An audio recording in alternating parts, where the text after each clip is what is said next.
दोस्तों एसएससी अड्डा 24/7 YouTube channel पे आप सभी का स्वागत है, वंदन है, अभिनंदन है।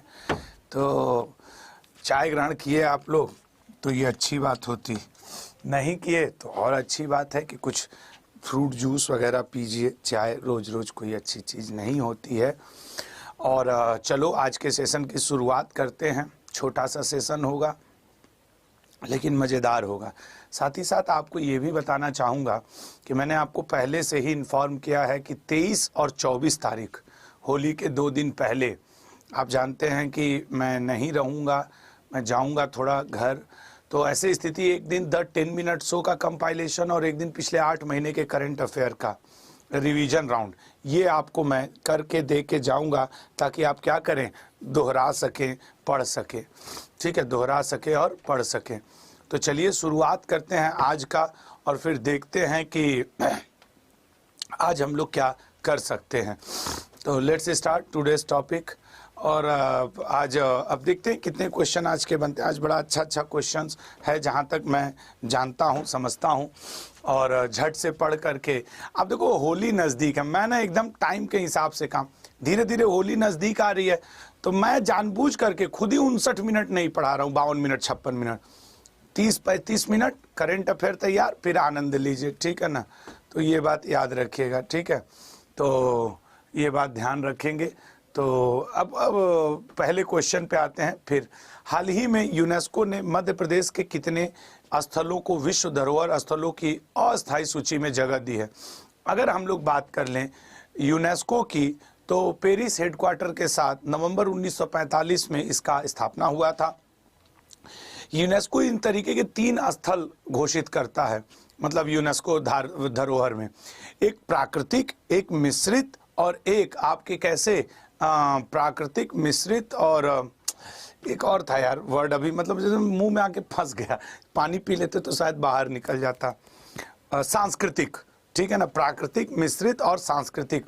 फिलहाल 6 विश्व धरोहर स्थलों को अस्थायी सूची में शामिल किया है आपके मध्य प्रदेश सरकार की तरफ से यूनेस्को ने।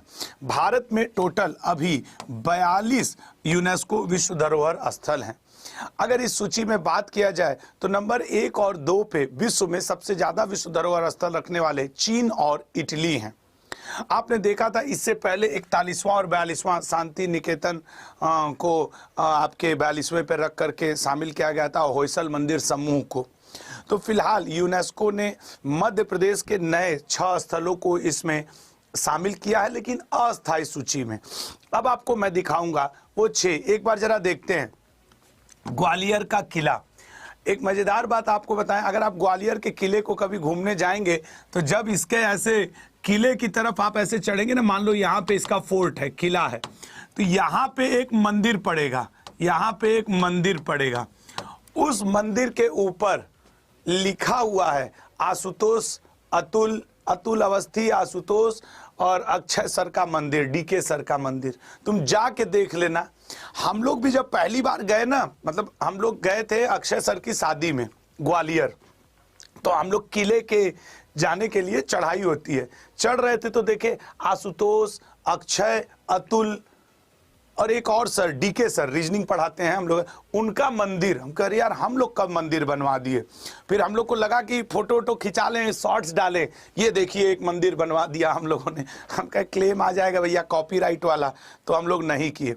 कभी भी जाना देखना तुम लोग, हम लोग खुद आश्चर्यचकित थे यार कि आशुतोष, अतुल, अक्षय का मंदिर वहाँ का बना हुआ और है, मतलब भगवान शिव का या किसी का मंदिर है, बनवाने वाले आशुतोष, अतुल, अक्षय हैं, लेकिन हम लोग नहीं, कोई और आशुतोष, अतुल, अक्षय होंगे। ठीक है, खैर, तो ये सारी चीजें हैं। तो भोजेश्वर महादेव मंदिर, चंबल घाटी, ये भोज मंदिर पड़ता है आपके। बुरहानपुर, खूनी भंडारा और मंडली का भगवान स्मारक शामिल है। ठीक है ना। मध्य प्रदेश से अगर बात करें तो सांची का स्तूप, भीमबेटका और खजुराहो, ये 3 स्थायी सूची में पहले से ही हैं। ठीक है ना। कौन कौन सा? भीमबेटका, खजुराहो और सांची का स्तूप, मध्य प्रदेश से ये 3 पहले ही उसमें शामिल हैं, ये भी आप याद रखिएगा। तो फिलहाल मध्य प्रदेश में 6 अस्थायी यूनेस्को वर्ल्ड हेरिटेज साइट की घोषणा की गई है। और यहाँ पे यूनेस्को के बारे में और आगे बढ़ते हैं इससे, ठीक है। निम्न में से किसे सतत ऊर्जा भविष्य की दिशा में वैश्विक सहमति बनाने के लिए प्रतिष्ठित CERA वीक लीडरशिप अवार्ड से सम्मानित किया गया है? ये लीडरशिप अवार्ड, सेरा लीडरशिप अवार्ड दिया गया है डॉक्टर अल जबेर को। अभी आपको याद होगा यूनाइटेड नेशन की जो आपकी संस्था है UNGA, United nation general assembly, उसके और कई अन्य संस्थाओं के द्वारा COP28 कॉन्फ्रेंस ऑफ पार्टीज 28 की बैठक की अध्यक्षता किया था आपके यूनाइटेड नेशन से संबंधित व्यक्ति डॉक्टर सुल्तान अल जाबेर ने। तो सुल्तान अल जाबेर ये COP28 की बैठक हुई थी UAE में, तो उसकी इस COP28 की इन्होंने अध्यक्षता की थी। क्लाइमेट चेंज के ऊपर, यूनाइटेड नेशन क्लाइमेट चेंज के ऊपर इस पे बातचीत की गई थी। इन्हीं को दिया गया है सेरावीक लीडरशिप अवार्ड। तो COP, अब इस बार ये क्वेश्चन ऐसे भी पूछ सकता है कि COP28 की बैठक कहाँ हुई, पहले तो ये पूछ देगा, तो आपको UA आंसर करिए। उसकी अध्यक्षता किसने की, तो वो भी आपको आंसर करना होगा। अब उसके बाद अच्छा, इस बार जो COP28 बैठक हुई है उसका मेन ऑब्जेक्टिव क्या था सर? ऑब्जेक्टिव था कि ग्लोबल वार्मिंग को 1.5 डिग्री सेल्सियस कम करना, पूरे पृथ्वी के तापमान को 1.5 डिग्री सेल्सियस तक टेम्परेचर कम करना इसका उद्देश्य था। तो यहाँ पे 3 बातें आपको ध्यान रखना होगा। पहला, नंबर 1 ये इंपॉर्टेंट रहेगा। नंबर 2 कि अल जाबेर इसकी अध्यक्षता किए हैं। नंबर 3 कि COP28 के अध्यक्ष डॉक्टर सुल्तान अल जाबेर को सेरा लीडरशिप अवार्ड 2023-24 दिया गया। ये 3 बातें देखो, एक स्टूडेंट इसमें लिख भी रहे हैं, दीपू दास, सर COP28 एग्जाम में आया भी था। हाँ, तो ये बहुत इंपॉर्टेंट है यार, ये बहुत इंपॉर्टेंट है। और अब एक बात इसमें और याद रखना कि कितने degree Celsius temperature global warming घटाने की बात की गई है, ये भी पूछ सकता है। इस पर्टिकुलर क्वेश्चन में से क्वेश्चन बनेंगे मेरे भाई जो एग्जाम पॉइंट ऑफ व्यू से इंपॉर्टेंट होंगे, ठीक है ना, एग्जाम पॉइंट ऑफ व्यू से इंपॉर्टेंट होंगे। अगले पे आते हैं, ये सब अन्य अवार्ड हैं, ठीक है, अन्य अवार्ड हैं। भारत के दूसरे निजी तौर पर विकसित रॉकेट को किस राज्य में विकसित किया गया है? भारत के दूसरे निजी तौर पर विकसित आत्मनिर्भर भारत अभियान के अंतर्गत तमिलनाडु में भारत का दूसरा निजी तौर पे रॉकेट को विकसित किया गया है। तमिलनाडु में विकसित किया गया ये जो निजी तौर पर रॉकेट है उसका नाम है अग्निबाण 100 TED, ठीक है ना, इसका नाम है अग्निबाण SORTED। जरा आइए इसके बारे में देखते हैं। तो ये अग्निबाण 100 TED को विकसित किया गया है। चेन्नई के एक स्टार्टअप है अग्निकुल कॉस्मोस, उसी ने इस अग्निबाण को लाया है। इस लॉन्च में भारत में लॉन्च पैड के पहले निजी उपयोग, पहले अर्ध क्रायोजेनिक इंजन संचालित रॉकेट और पहले single piece 3D printed engine को चिन्हित किया है। अब एक बात तो तुम समझ रहे हो ना, तुम वैज्ञानिक ना हम वैज्ञानिक, ना हमें अभी इसरो का हम एग्जाम दे रहे हैं, हम रेलवे SSC का एग्जाम राज्य स्तर का। आपको बस इतना याद रखना है कि अग्निबाण 100 TED का नाम याद रखना है, किस कंपनी ने, अग्निकुल कॉस्मोस ने विकसित किया है, कहां से इसका प्रयोग किया गया, तमिलनाडु से। 3 बात यदि आपकी याद हैं तो निश्चित तौर पे आपको नंबर मिलेगा, ठीक है ना। आज आप 21 मार्च हैं, कल 22 मार्च 2024 जब हम लोग करंट अफेयर पढ़ चुके होंगे उसके बाद इसको श्रीहरिकोटा से लॉन्च किया जाएगा, ठीक है ना। तो ये भी आप याद रखिएगा। नेक्स्ट पॉइंट पे आएंगे, ये अगले पॉइंट पे। हाल ही में आनंद चौधरी को रामनाथ गोयनका अवार्ड 2022 से सम्मानित किया गया। यह अवार्ड किस क्षेत्र में दिया जाता है? सर देखिए, ये पत्रकारिता के क्षेत्र में, ठीक है ना, पत्रकारिता के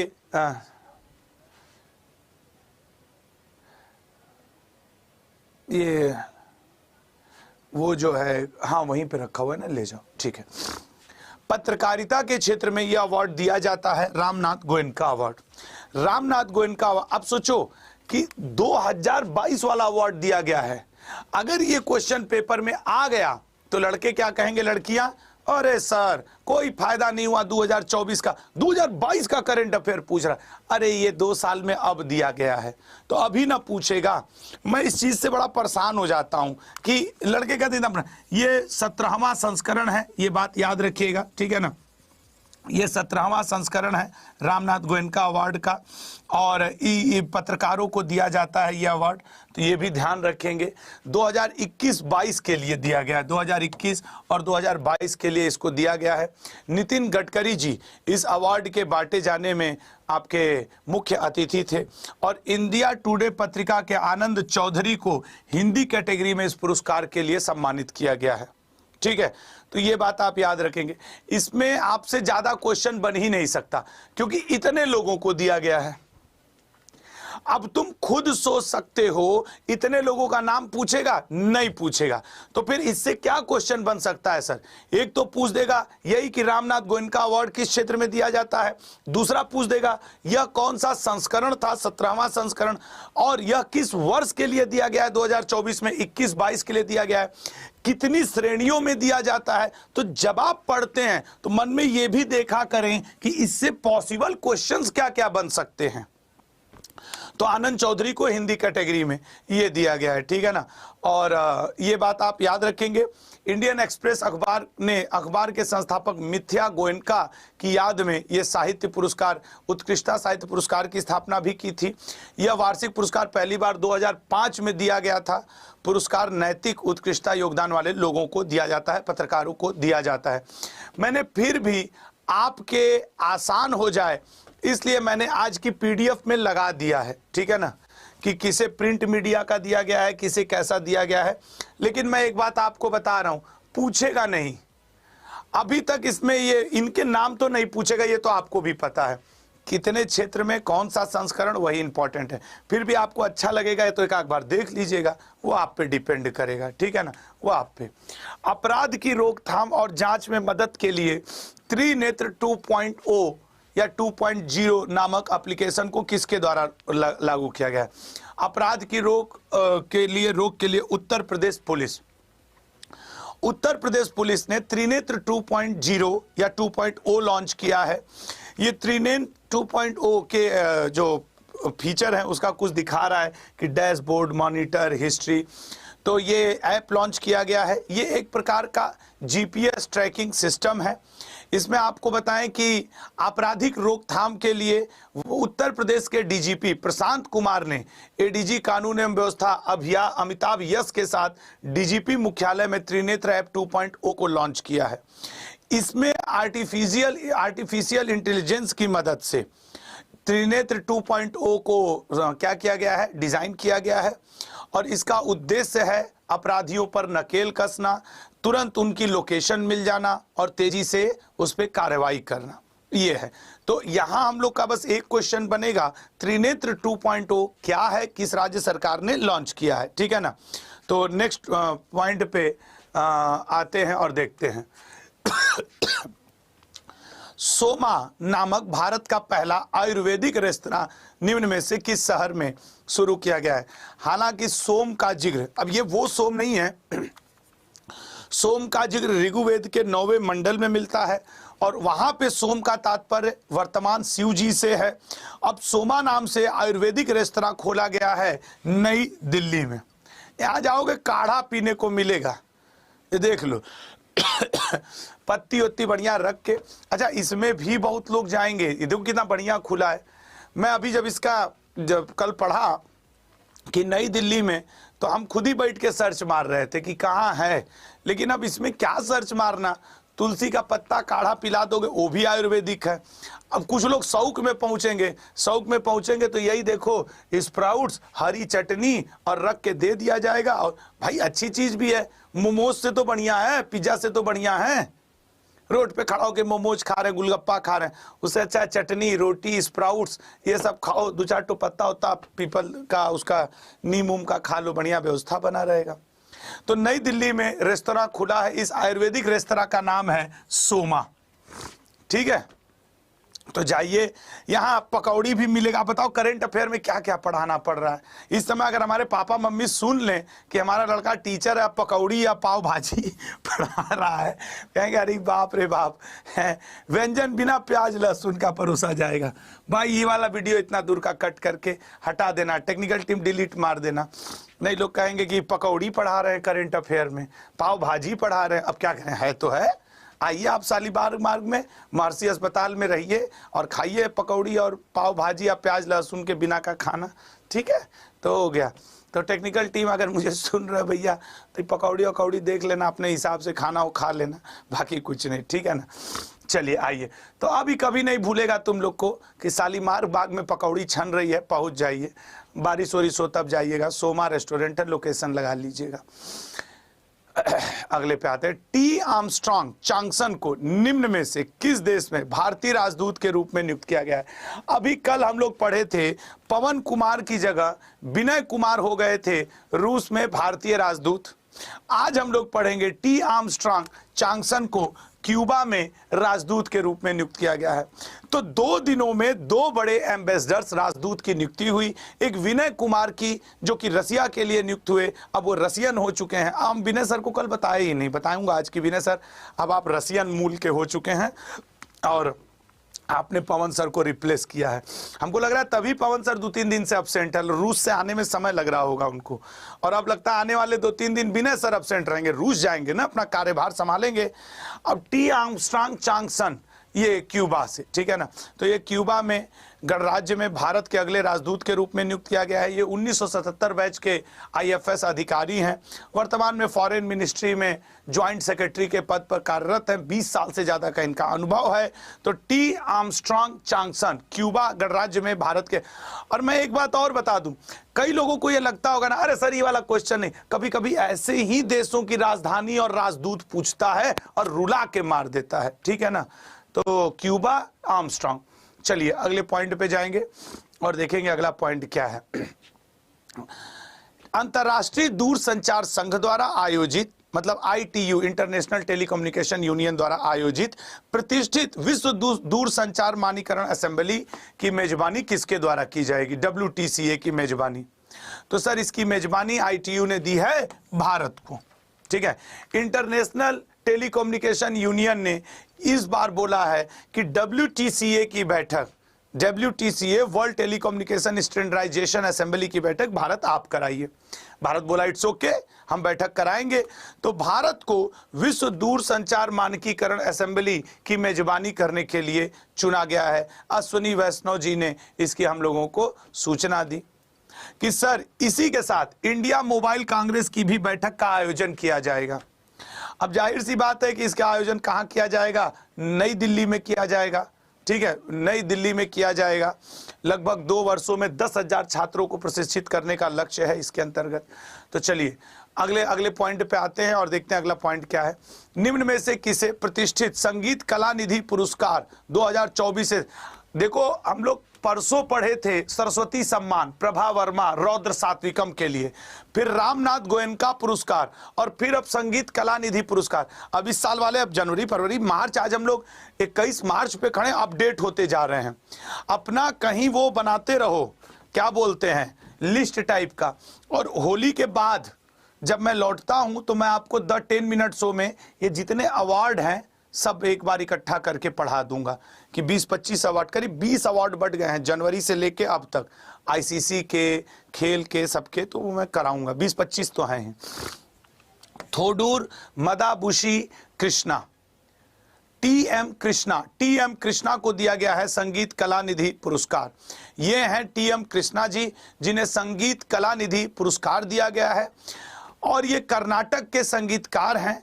और 2024 के लिए नृत्य कला निधि पुरस्कार के लिए चुना नीना प्रसाद को। अच्छा, अब देखो 2 बातें हैं यहां, देखो ये संगीत का है, मतलब म्यूजिक, और ये देखो ये नृत्य का है। तो 2 अलग अलग लोगों को मिला है। संगीत वाला किसको मिला है? तो TM कृष्णा को, संगीत का TM कृष्णा को। कृष्ण जी क्या बजाते थे? बांसुरी, ऐसे याद रखो। तो संगीत का इन्हें मिला, और नीना प्रसाद उस संगीत पे नृत्य कर रहे हैं, ऐसे याद रखो। अब कृष्ण जी बांसुरी बजाते तो पूरी दुनिया नाचते, समझ रहे हो ना। तो ये बात आप याद रखिएगा। और कृष्णा जी को उनके संगीत, उनके सामाजिक मुद्दों को उठाने का तरीका, लेखन, इसके लिए अवार्ड दिया गया है, ये याद रखिएगा। अगला पॉइंट, कुछ अन्य पुरस्कार विजेता, यहाँ मैंने हमेशा 1-2 मैं लगा ही देता हूँ। अब देखो यहाँ पे मैंने अलग से लिख दिया नृत्य कला निधि पुरस्कार डॉक्टर नीना प्रसाद, याद रखिएगा, ठीक है ना। संगीत विद पुरस्कार डॉक्टर मार्गरेट बास्टिन, और प्रोफेसर परसाला रवि और गीता राज पुरस्कार संगीत कला आचार्य पुरस्कार। अभी हाल ही में खाद्य प्रसंस्करण उद्योग मंत्रालय का अतिरिक्त प्रभार निम्न में से किसे दिया गया है? अतिरिक्त प्रभार से याद आया कि अभी जब ये झारखंड के राज्यपाल को दे दिया गया अतिरिक्त प्रभार, कहाँ का, गोवा और तेलंगाना का, जब इस्तीफा दिया आपके राज्यपाल ने, तो फिर एक अतिरिक्त प्रभार अब राज्यपाल को तो नहीं, किरेन रिजिजू जी को खाद्य प्रसंस्करण उद्योग मंत्रालय। ये क्यों खाली हुआ सर? ये खाली हुआ लोकसभा चुनाव उसका एक बड़ा कारण बना।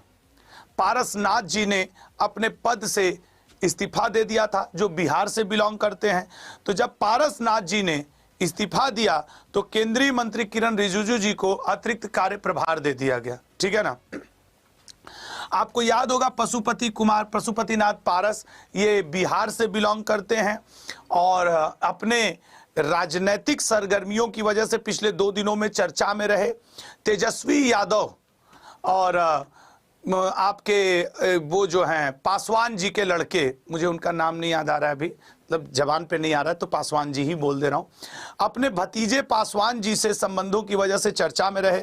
नाराज हुए, इन्हें लोकसभा में एक भी सीट नहीं दिया इनके गठबंधन की पार्टी ने, तो ये बोले मेरे भतीजे को 5 सीट दे दिए और यहाँ पे मुझे एक भी नहीं दिए। चिराग पासवान, नाम याद आ गया, चिराग पासवान, हम इस्तीफा दे रहे हैं। तो चिराग पासवान से नाराज होकर के इन्होंने एनडीए अपने संगठन से इस्तीफा दे दिया केंद्रीय मंत्री पद से, तो किरेन रिजिजू जी को ये दे दिया गया है, ठीक है ना। चलिए अगले पॉइंट पे आएंगे। अगले पॉइंट पे आएंगे तो फिलहाल किसके पास कौन सा मंत्रालय है आप देख सकते हैं। और बाकी आपको ये तो याद होगा यार कि अमित शाह के पास गृह मंत्रालय है, अमित शाह जी के पास नितिन जयराम गडकरी जी, निर्मला सीतारमण, सुब्रमण्यम शंकर जी, श्री अंजुन मुंडा जी, स्मृति जुबिन ईरानी जी, राजनाथ सिंह जी, ठीक है ना। सबके मंत्रालय तो आपको ध्यान होंगे। निम्न में से किस दिन फ्रेंच भाषा दिवस मनाया जाता है? सर फ्रेंच भाषा दिवस 20 मार्च को मनाया जाता है। गौरैया दिवस 20 दिन मनाया जाता है। फ्रेंच भाषा दिवस से ज्यादा अच्छा है कि आप गौरैया दिवस याद रखें तो ज्यादा अच्छा है, ठीक है ना, गौरैया दिवस। अच्छा आप लोग को मैं एक चीज और कहूंगा, एक यहाँ पे एक अच्छी सीख है, जब भी कोई चित्र ये गलती से लगाए, मैं इसके लिए पहले क्षमा मांगूंगा, तेजी से आता जाता है उसकी तरफ आंख मत लगाया करो। रीजन है आपकी आंखों पे बहुत दबाव पड़ता है और आपकी आंखें अनमोल हैं, ठीक है ना। तो प्लीज कोई चीज, जैसे कार और में बैठे हो, बाइक स्कूटी पे जाओ, तेजी से जा रहा है बस में, ट्रेन में, अब देख रहे हो मूविंग ऑब्जेक्ट को तेजी से, आंख पे सबसे ज्यादा जोर पड़ता है, ठीक है ना। तो ये बात याद रखेंगे। फिलहाल चूंकि बहुत ज्यादा इंपॉर्टेंट नहीं है, आप बस इतना याद रखें फ्रेंच भाषा दिवस 20 मार्च को और ये मनाया जाता है। अगले पॉइंट पे, अंतर्राष्ट्रीय ओलंपिक समिति ने किस देश के खिलाड़ियों को ओलंपिक 2024 के उद्घाटन समारोह में भाग लेने से प्रतिबंधित कर दिया है? सर ये प्रतिबंधित किए हैं रूस के, पिछले साल भी तो किए थे। पिछले रूस यूक्रेन युद्ध के बाद से रूस, और रूस पे है कि कोई फर्क ही नहीं पड़ रहा है। रूस के जो राष्ट्रपति हैं व्लादिमीर पुतिन, वो बोले देखो ज्यादा इधर उधर नहीं। अभी 5वीं बार इन्होंने राष्ट्रपति पद धारण किया और धारण करते ही देखो, इसे कहा जाता है समर्थ को नहीं दोष गोसाई। इनको किसी चीज से भी बाहर कर दिया जाए कोई फर्क नहीं पड़ता। ये खुद ही कहे कि इंटरनेशनल स्पेस सेंटर हम अपना बना लेंगे, उसको भी छोड़ देंगे। नाटो अमेरिका की ऐसी की तैसी हमेशा बोलते रहते हैं। राष्ट्रपति पद का जीतने के बाद चुनाव, ये भाषण में बोले कि अगर अमेरिका और नाटो ये सोचता है कि वो रूस पे हमला कर देगा तो पूरे विश्व को तीसरे विश्व युद्ध के लिए तैयार रहना चाहिए। समझ रहे हो, 3rd वर्ल्ड वार के लिए पूरे विश्व को तैयार रहना पड़ेगा। इसे कहते हैं सामर्थ्य, अपने देश के लिए आगे आके बोलना। तो ये अब इनको ओलंपिक नहीं खेलेंगे, सब नहीं खेलेंगे, कोई बात नहीं, नहीं खेलेंगे, हो गया जो होगा होगा, ठीक है ना। तो 2024 के पेरिस खेलों के उद्घाटन समारोह से रूस के खिलाड़ियों पर प्रतिबंध लगाया गया है। यह प्रतिबंध रूस के यूक्रेन से युद्ध के कारण लगा, कोई बात नहीं, हो गया, ठीक है, नहीं खेलेंगे, ठीक है ना।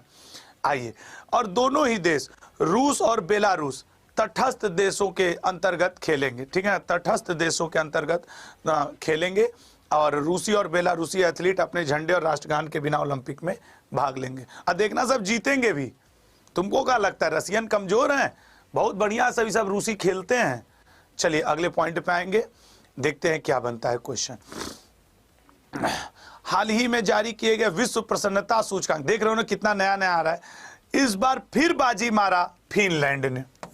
फिनलैंड के नाम में फन छुपा हुआ है, फन मतलब हंसी मजाक प्रसन्नता। तो फिनलैंड ने पेट्री ओर्पो फिनलैंड के प्रधानमंत्री हैं। हैप्पीनेस डे अभी कुछ दिन पहले सेलिब्रेट किया गया था और फिर अब वर्ल्ड हैप्पीनेस इंडेक्स आ गया है 2024। तो आपको 2023 वाला भी याद होगा तो आपका काम चल गया। लगातार 7वें साल फिनलैंड की सरकार खुशी के मैटर, जैसे उधर इंदौर वाले स्वच्छता अभियान में लगातार बाजी मारे पड़े हैं, उसी तरह फिनलैंड पहले पे है, डेनमार्क दूसरे पे, आइसलैंड तीसरे पे, स्वीडन चौथे पे है। ठीक है ना, स्वीडन चौथे पे है। भारत सर 126वें स्थान पे है और अफगानिस्तान सबसे आखिरी स्थान पे है। तीन ही बात पूछता है, पहले स्थान पे कौन, आखिरी स्थान पे कौन, भारत का स्थान क्या। तो पहले स्थान पे फिनलैंड, भारत का स्थान 126वां और आखिरी स्थान पे आपके अफगानिस्तान। ठीक है, अफगानिस्तान। तो ये है, पड़ोसी देशों का भी देख लो, पाकिस्तान 108वें स्थान पे। देखो अब तुम लोग बताओ कि पाकिस्तान भारत से ज्यादा खुश है, भारत 126वें पे, ये 108वें पे। मैं खुले मंच से कहना चाहता हूं कि इन रैंकिंग पे मुझे व्यक्तिगत तौर पे बहुत भरोसा नहीं है। वो पाकिस्तान जो खाए बिना मर रहा है, राजनीतिक अस्थिरता है, 250 रुपए किलो आटा खरीद रहा है, जिसकी जीडीपी हमारे देश के अंबानी जी और टाटा जी की कुल संपत्ति को मिला दो तो आधा नहीं बैठती है, वो खुश है हम लोग से ज्यादा। बस वही बात है, नंबर पाना है। हम तो कहेंगे अपने एग्जामिनर लोगों से, अपने भारत सरकार के बोर्ड वगैरह से जो एग्जाम लेते हैं, ऐसे क्वेश्चन पूछे ही ना भाई।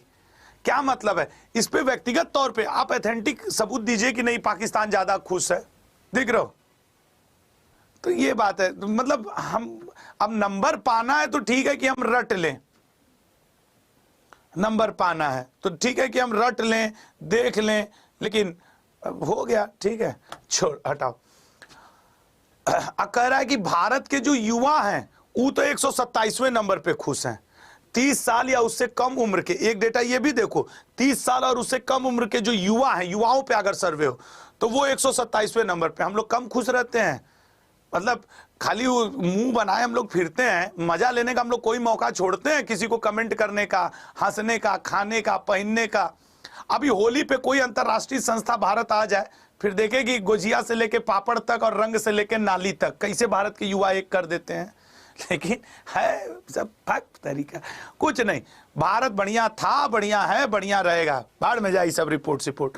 तो भारत 126वें पे है। नंबर पाने के लिए याद रखो फिनलैंड है ससुर 4-6 लाख तो खुश तो रहबे करेंगे, उतना तो हमारे भारत में बुढ़ऊ लोग खैनी खा के थूक देते हैं भाग यहाँ से। खैर कोई बात नहीं, चलिए आइएगा दुनिया के टॉप 10 खुशहाल देश देख लीजिए। हाँ, इजराइल दिन भर भिड़ा हुआ है, लड़ रहा है, लेकिन खुश है, देख रहे हैं। चलिए ठीक है, कोई देश अपना पड़ोसी है। टॉप 10 खुशहाल देश यही लोग हैं आजकल।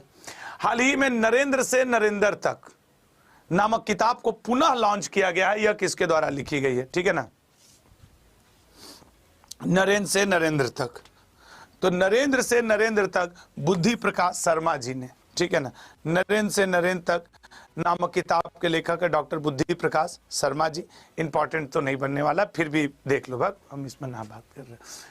हाँ, आइए, निम्न में से किस दिन विश्व सामाजिक कार्य दिवस 2024 मनाया जाता है? विश्व सामाजिक कार्य दिवस, अरे भैया, विश्व सामाजिक कार्य दिवस 2024 मनाया जाता है। बताओ भैया, विश्व सामाजिक कार्य दिवस 2024 कब मनाया जाता है? माइक निकल जाता है कभी कभी। विश्व सामाजिक कार्य दिवस, हाँ, तो ये जो विश्व सामाजिक कार्य दिवस है ये आपके मनाया जाता है बी ऑप्शन 19 मार्च को, ठीक है ना, 19 मार्च को मनाया जाता है। और इस दिन आप मतलब अभी जो बीता है उसको आप देखेंगे और इसमें मुझे उम्मीद नहीं है कि बहुत ज़्यादा पूछेगा, इतने डे खुदा ऑलरेडी पड़े हुए हैं। मुझे तो, मैं सच बताऊं अपने आत्मा की बात, मन की बात, मुझे लगता है एक दिन में ना अगर ठीक से पढ़ो ना तो 5 या 7 करंट अफेयर ऐसे होते हैं जो एग्जाम ओरिएंटेड होते हैं, बाकी जानकारी होती है। ऐसा करंट अफेयर टीचर को नहीं बोलना चाहिए, क्योंकि मेरी तो ये रोजी रोटी है ना, ईमानदारी वाली बात है ना, मेरी तो ये जॉब है ना, तो हम तो 15 पढ़ाते हैं, 14-15 जितने मिल जाएं। लेकिन एक स्टूडेंट के तौर पे, एक गुरु के तौर पे, ईमानदारी के तौर पे मुझे लगता है कि डेली के 4-5 क्वेश्चन, 6 क्वेश्चन ऐसे होते हैं जो एग्जाम ओरिएंटेड होते हैं, बाकी जानकारी के लिए होते हैं। कहीं पूछ दिया वो वाली बात होती है, सच नहीं कह रहा हूं, ठीक है, हो गया। अब 20 मार्च का एक बार रिवीजन कर लें। अच्छा, मैं यहीं पे बता दूं कि मैं 23 तारीख और 24 तारीख को अब्सेंट हूं। 25 को तो होली है, रविवार ही है। ये दोनों दिन आप लोगों को पता होगा कि घर पे बड़ी माता जी के देहांत की वजह से 13वीं वगैरह है, तो मैं बनारस जाऊंगा। 25 को होली है तो लौट के तो आ नहीं पाऊंगा। हालांकि 25 तारीख को होली है जो मनाया जा रहा है जहां तक, तो मैं होली की शाम ट्रेन में रहूंगा, होली की शाम ट्रेन में, और मैं 26 तारीख से फिर क्लास लूंगा। ये है मेरा शेड्यूल कि होली की शाम मैं फिर ट्रेन में रहूंगा। अब तो जानते हो घर पे ऐसा कुछ हो जाए तो त्यौहार तो मनाया नहीं जाएगा, तो ये 12वीं और 13वीं की वजह से मैं अब्सेंट रहूंगा 23-24। यहाँ पे मैं द 10 मिनट शो का कंपाइलेशन आपके लिए, और यहाँ पे पिछले 8 माह के करंट अफेयर का कंपाइलेशन चलवाऊंगा। मैं उम्मीद करता हूं कि आप सब लोग इसको देखेंगे ताकि आपका रिवीजन हो। ठीक है, आओ इसको कर लेते हैं। अगला, निम्न में से किसे सरस्वती सम्मान से सम्मानित किया गया है? प्रभा वर्मा जी को रौद्र सात्विकम के लिए। विनय कुमार को किस देश का भारतीय राजदूत के रूप में लिया गया है? अब ये रीजनिंग पढ़ाना विनय तिवारी सर छोड़ देंगे, वो रूस। ठीक है, अगला पॉइंट पे आएंगे। किसने हाल ही में आयोजित इंडियन वेल्स मास्टर्स का खिताब जीता है? कार्लोस अल्कराज जी ने जीता है। निम्न में से किसे हाल ही में भारत सरकार का प्रवक्ता नियुक्त किया गया है? भारत सरकार के प्रवक्ता शेफाली सरन को पीआईबी में मनीष वर्मा जी की जगह लिया है। टाइगर ट्रायम्फ 24 अभ्यास भारत और किस देश के बीच हो रहा है? सर, अमेरिका के बीच में। स्विस संगठन IQ एयर द्वारा सबसे प्रदूषित राजधानी किसे घोषित किया गया है? दिल्ली को। वान गेथिंग निम्न में से किस यूरोपीय देश के पहले अश्वेत नेता बन गए हैं? वान गेथिंग वेल्स के बने हैं। नॉर्थ ईस्ट गेम्स 2024 का तीसरा संस्करण का उद्घाटन किस राज्य में किया गया है? सी ऑप्शन, नागालैंड में किया गया है। झारखंड के राज्यपाल CP राधाकृष्णन को निम्न में से किस राज्य के राज्यपाल का अतिरिक्त प्रभार दिया गया है? अतिरिक्त प्रभार दिया गया है तेलंगाना का। उदय भाटिया के साथ निम्न में से किसे डायना मेमोरियल अवार्ड से सम्मानित किया गया है? डायना मेमोरियल अवार्ड से डी ऑप्शन, मानसी गुप्ता को। ये मेरे दिमाग में एक प्लान आ गया यार, अगर मैं 23 और 24 को अब्सेंट रहूंगा तो मैं क्यों ना शॉर्ट वीडियो बना करके इस दिन के टॉप 5 और इस दिन के टॉप 5 न्यूज का एक शॉर्ट्स आपके लिए डाल दूंगा। सही नहीं है? मतलब ऐसे पेज ले लिए, 1 मिनट में बोल देंगे आज ये हुआ, ये हुआ, ये हुआ, ये अवार्ड इनको मिला, ये हुआ, ये हुआ। बस 23-24 का भी कवर रहेगा, टॉप 5। ये 2 शॉर्ट्स 23 और 24 तारीख के मेरे शॉर्ट्स जरूर देख लेना। उस दिन का भी फ्रेश करंट अफेयर। मैं घर पे भी रहूंगा, कहीं पेड़ पत्ती कहीं से खड़ा होकर के 5 ठो बोल दूंगा जो इंपॉर्टेंट रहेगा, तुम लोग का वो भी नहीं छूटेगा। ये सही है, डी ऑप्शन 20 मार्च। ठीक है ना, ये भी ऐसे भी कर दिया जाएगा ताकि वो काम हो जाए तुम लोग का। हाल ही में किस राज्य ने PM श्री स्कूल योजना को लागू करने के लिए केंद्रीय शिक्षा मंत्रालय के साथ समझौता? PM श्री योजना को लागू करने के लिए तमिलनाडु राज्य सरकार ने। JB कृपलानी कौन थे जिनका हाल ही में 42वीं पुण्यतिथि मनाई गई है? 42वीं पुण्यतिथि, ए ऑप्शन, स्वतंत्रता सेनानी थे। गगनयान मिशन पर अंतरिक्ष यात्री, ये इंपॉर्टेंट रहेगा, ये इंपॉर्टेंट रहेगा मेरे दोस्त, क्योंकि ना साइंस का है और उस ऐप का नाम है सखी। ऐसा लगेगा नहीं सहेली, सखी, ये वाली बात, लेकिन है ये क्या, आपको मैंने कल बताया था, तो इसलिए प्लीज आप इसे ध्यान रखेंगे। सखी नामक ऐप लॉन्च किया गया है। टॉम स्टैनफोर्ड का हाल ही में निधन हो गया, वे कौन थे? सर, ये अंतरिक्ष यात्री थे।